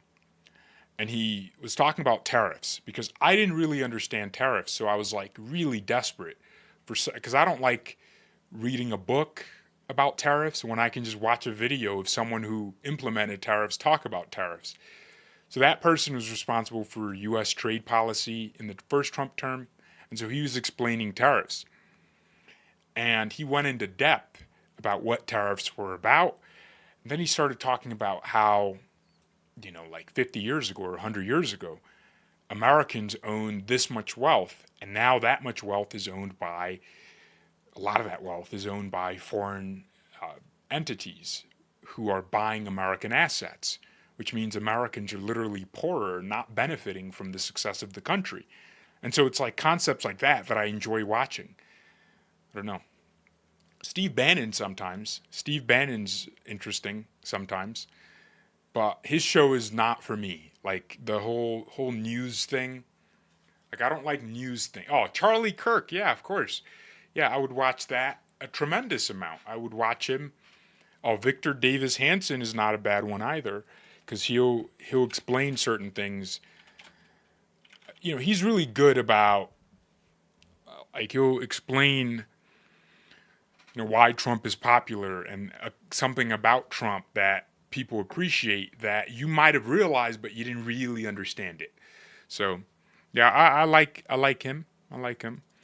But someone I really like is Bill Federer. So I don't know if you guys have ever seen him, but he's been at some Turning Point events. He'll come to my church sometimes and do history lessons, and I really like that. So, anyways, Barry Cunningham. Barry's awesome. But again, Benny Johnson. Fun story. Benny Johnson called me last. No, it wasn't. Was it before the election or after? I think it was after the election. And he was like, "Hey, we can be a powerful team together." He wanted to bring me onto his team, and I was like, "Oh, that's interesting. What does that look like?" And he was like, "Oh, you're basically gonna produce the show, but not like how a producer would produce the show." He was like, "You're gonna come up with the stories, and I'm gonna make the content, and we'll create content together in different settings." And I was like, "Man, that's cool. That's cool." And then it's like, how Trump will say something, and then like Scott Bessent or Marco Rubio has to come out and clarify. It's kind of like how that went. And then Alex, who I already knew, his main producer, he called me and he was explaining what that actually looked like. And he was like, essentially, you're gonna find stories and put it in a group chat, and then Benny's gonna make a video, and then like it was like essentially I would just like it wasn't a production role. It was like or even a team member role. It was like it was like and I was like, "Hey, so how much do I get paid?" And he was like, "Oh yeah, you'll make money, but look, they pay well, they pay well." But I was thinking, there's no way Benny Johnson hyped it up to me like that, and it was like it was a funny thing. But yeah, I like watching Benny Johnson. It was funny. It was funny. Oh, I'll watch Doug in Exile. Yeah, Doug TenNapel. Ever since we squashed the beef, I love him again. I love him again. Yeah, Doug TenNapel does some funny videos, man. they're I get sometimes I'm like, man, how did he make that whole video flow so well? So he does that nicely. Is Lou in the chat? My fave white man. This guy's calling me white. What have I done? What have I done to get called white? I'm trying to at his name to see if he's in the chat. Lou, what do you think about this, man? We're going to war with your people. We're going to war with your people. You people, man. You Spanish speakers. ¿Cómo te llama? Come on, Lou. Say it. Now, Lou left. This is what happens, man. Lou, he's just not listening. He popped up for 1 second and then left. Oh, Lou, are you in support of... I wish I could send you this link, but I can't. Wait, can I? No, I can't, right? Yeah, I can't. Yeah, Stream. I'm using StreamYard. Not StreamYard. Something else, Lou. You better mention Neil Johnson. No, see, Neil... but that's a given, right? But it's not... I can't mention people that I create content with. Like, I can't say, man, I love watching Lou Valentino. No, I don't. I like making content with Lou Valentino. No, I do like watching him, but not like, how I watch a podcast with, Joe Rogan and JD Vance or so. Like that's what I would like watching. Because I already know Lou. I feel like before I click on every Lou Valentino video, I know exactly how it's going to flow. Because I know his brain. I'm inside him. No homo. Pause. Okay.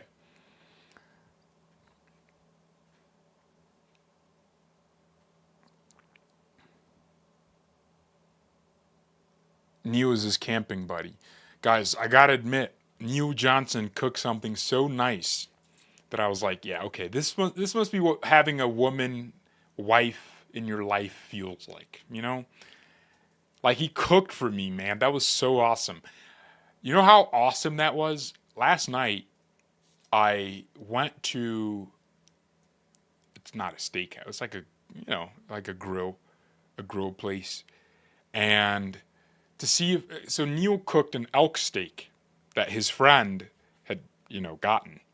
So he cooked an elk steak. You guys watched the stream where Neil's like, we're going to go make elk steak. And I'm thinking, what's that going to be like? My gosh. I was like, wow.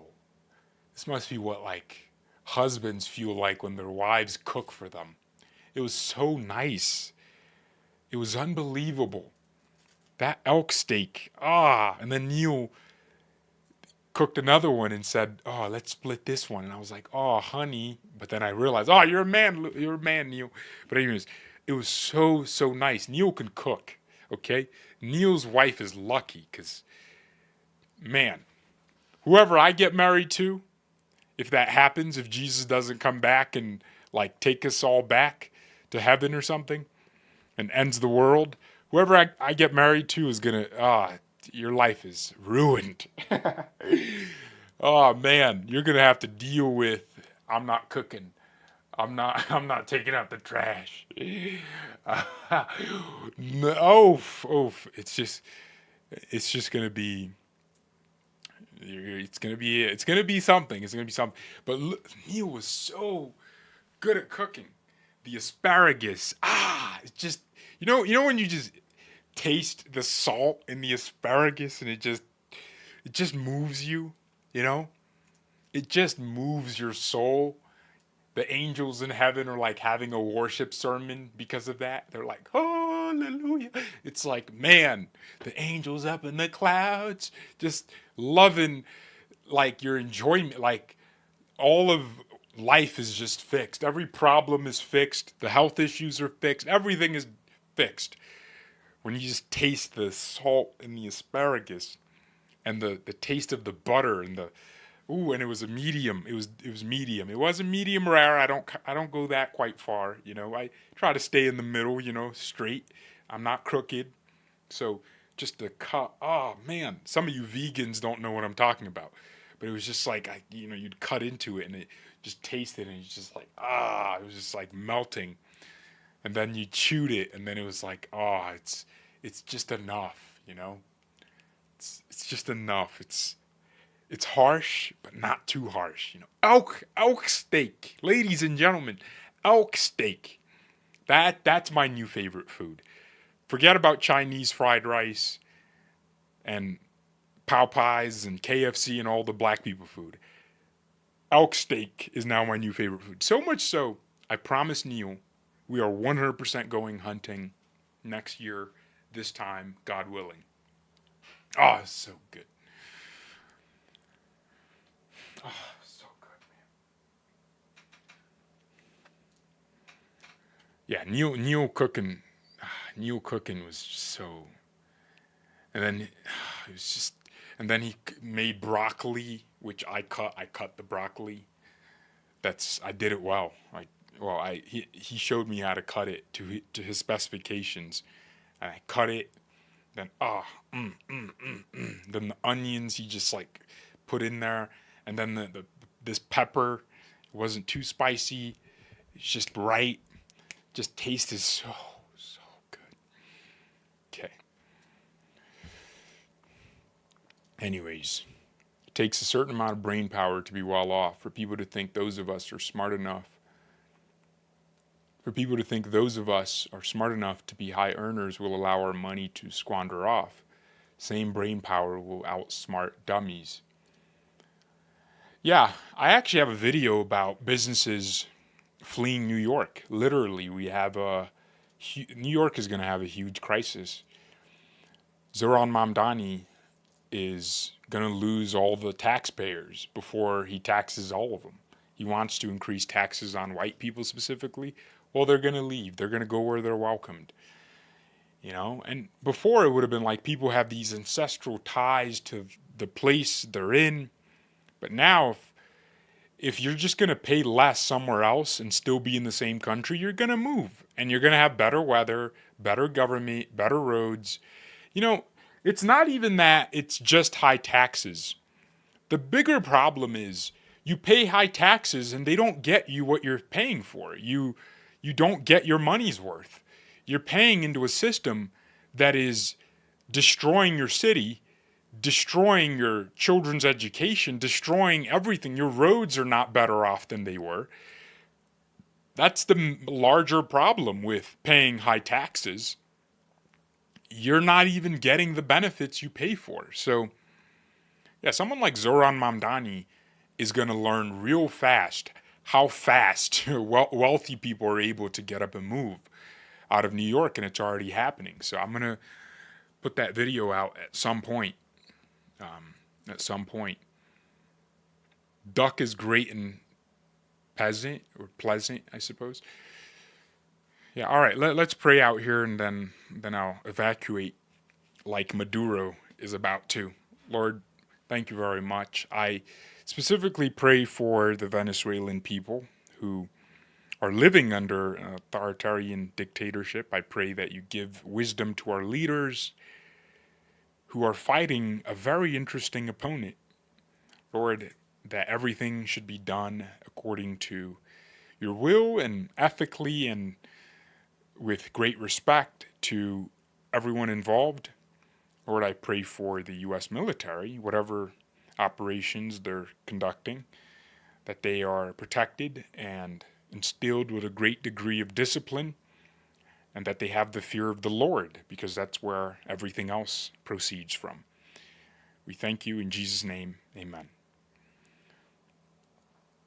RSBN did great on Trump rallies and now covers Trump press.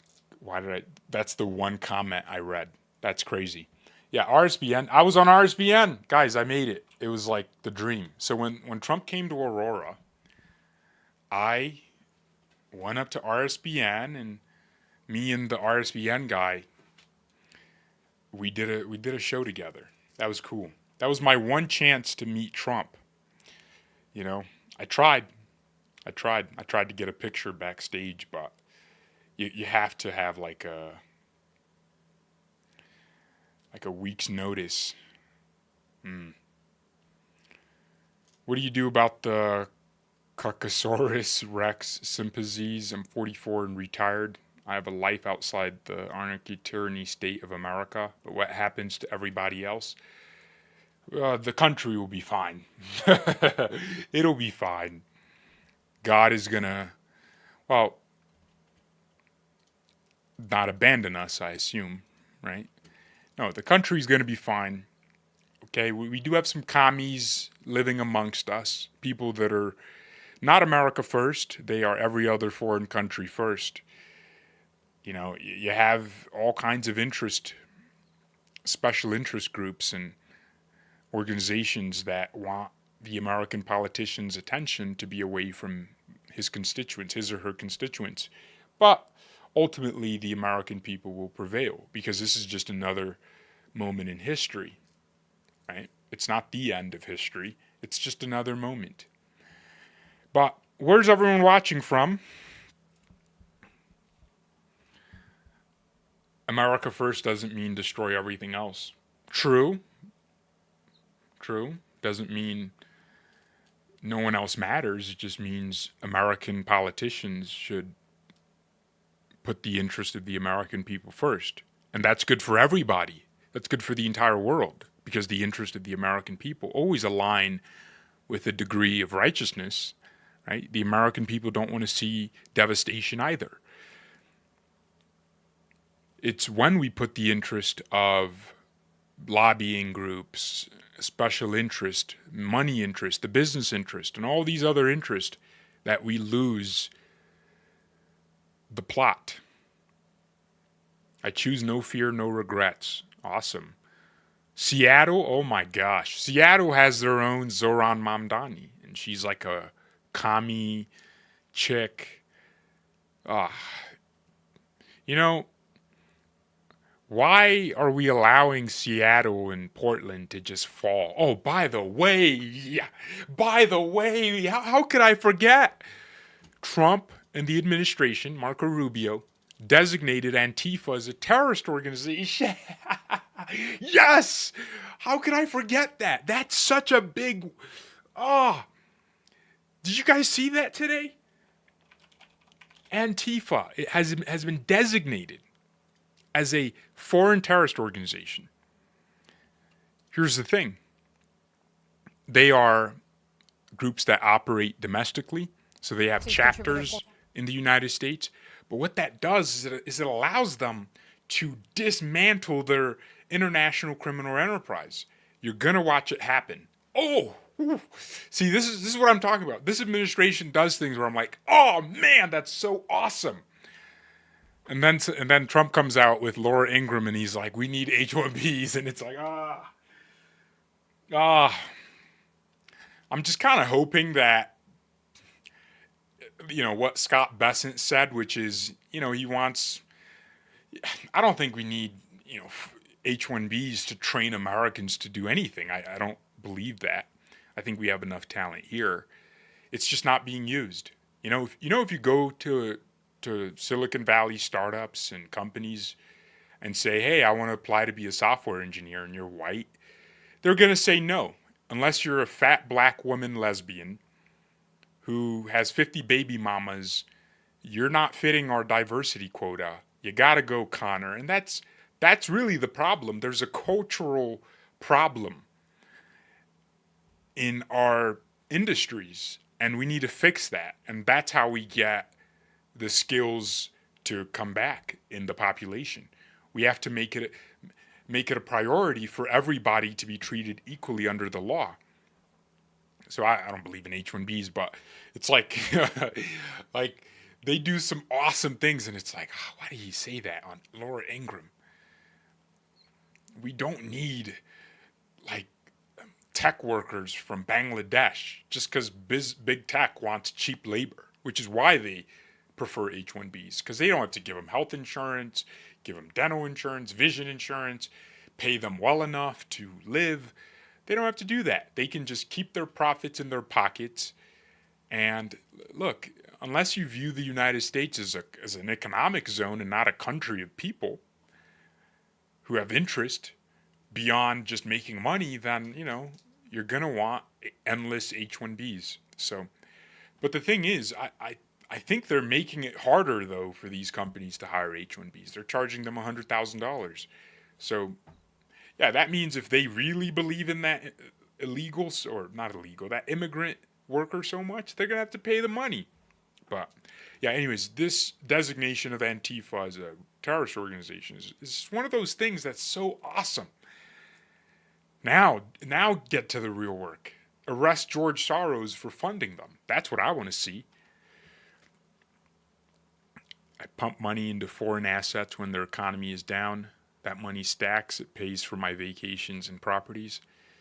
I use debit cards from that country to use here if I want to. Socialism can't touch me. Hey, Ivan's living the life. Very happy I found the channel. Just I got a cough. Yeah, that was a crazy cough. I still have okay, I'm not gonna read that. Okay, I have to read it because it's funny.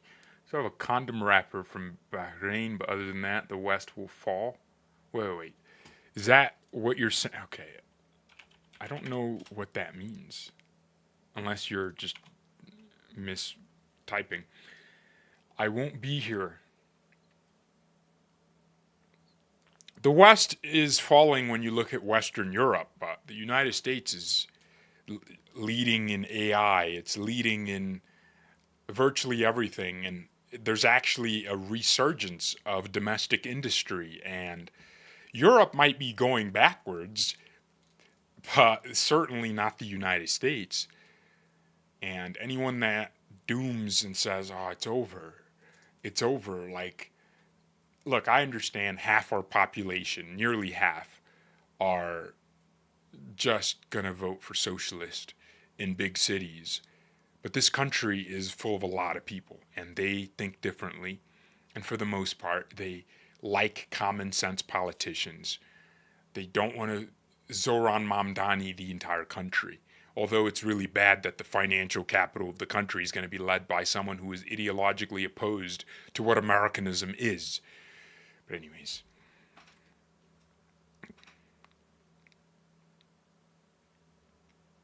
When I need a laugh, I go to Greg Foreman. Then Neil for serious conversations. I go to you, VDH, and Vince Dow. You think I'm serious out of everyone you just mentioned? I'm bombastic. I'm a goofball.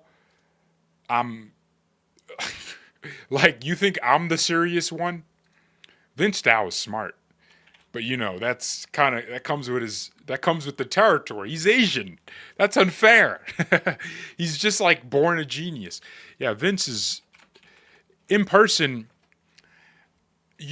I know when someone's higher IQ because they move in a certain way in person. And he is a high IQ individual. He's a high IQ individual. Okay. All right. Canada is collapsing in real time. Maybe I should dedicate an entire show to Canada.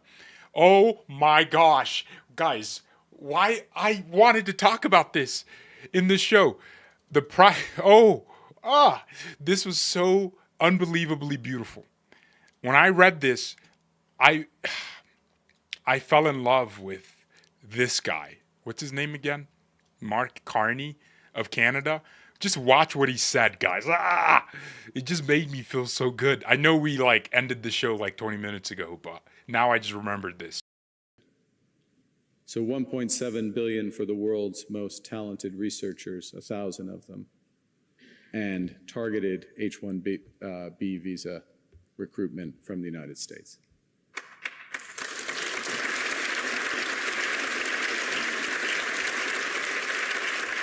Because we do have the best educated workforce, and we do have some of the world's best research universities.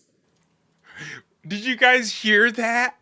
Canada is going to be spending $1.7 billion to recruit H-1B visa holders from the United States. Yes! Canada! Oh, Canada!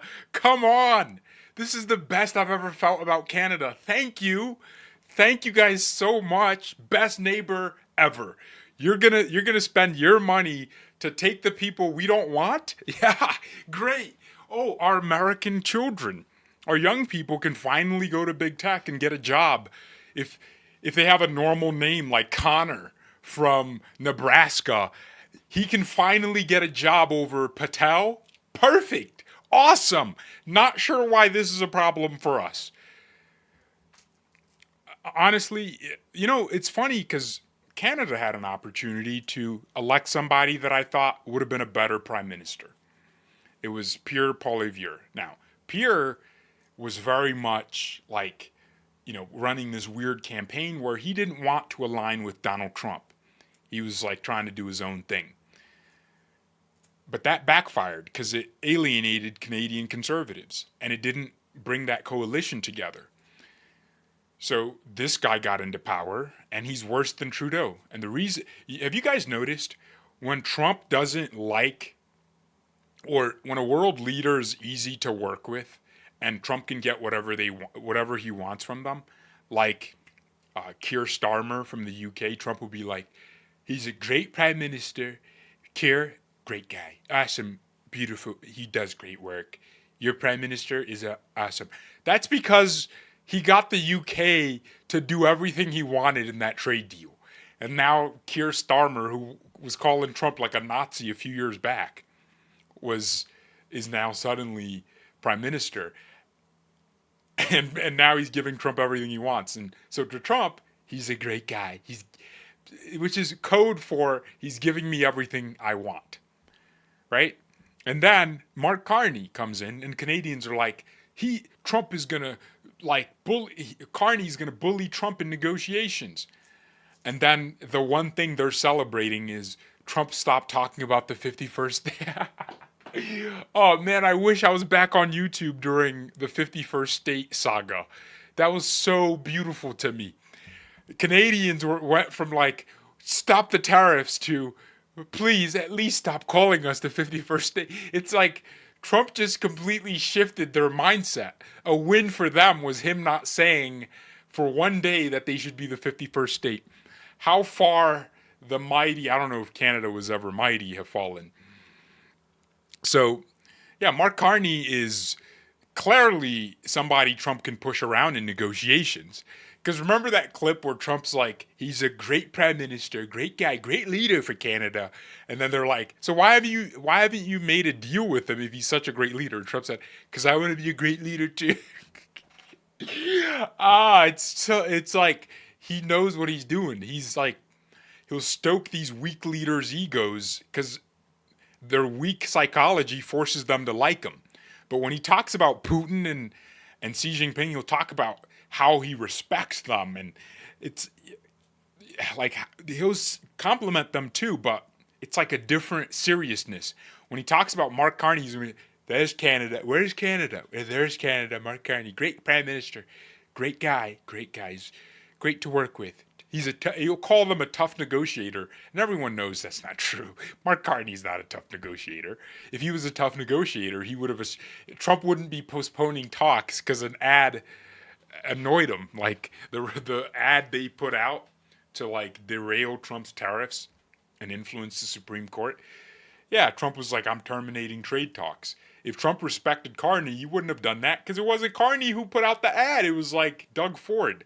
But anyways, I'll see you guys later. I will see you later. Hit the like button if you haven't. Did I see CanCon in the chat earlier? Was that him I saw, or did someone just type his name? Guys, go subscribe to CanCon. I don't know if I saw him, but I think I saw his name. All right, good night. Goodbye.